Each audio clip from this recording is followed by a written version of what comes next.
Hamas diklaim telah mulai melancarkan serangan skala besar di medan konflik jalur Gaza. Perwira cadangan di tentara Israel menyatakan bahwa Hamas lebih memilih memakai taktik perang gerilya ketimbang skala penuh. Mengutip Haberni pada 26/4, hal itu merupakan klaim dari perwira cadangan di tentara Israel dengan tanpa disebutkan namanya baru-baru ini. Awalnya, dia memperingatkan IDF tentang niat Hamas yang meningkatkan situasi di lapangan dengan melakukan serangan gerilya tambahan. Itu diklaim oleh militer Israel sebagai upaya memengaruhi negosiasi melalui penyergapan yang direncanakan dan dilaksanakan secara hati-hati. Diperkirakan bahwa Hamas akan melakukan serangan tertarget yang menyasar tentara Israel.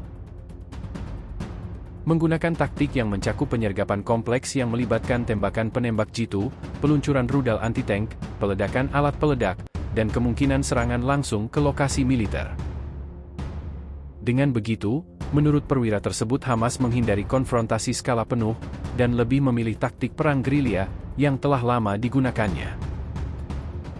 Sayap militer Hamas menghindari konfrontasi skala penuh, dan lebih memilih taktik perang gerilya, yang telah lama digunakannya. Mereka menekankan bahwa elemen-elemen gerakan memantau pergerakan kami dengan cermat, mempelajari pola penempatan dan rutinitas harian kami, dan dengan cermat memilih waktu operasi mereka.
Download Tribun X sekarang, menghadirkan lokal menjadi Indonesia.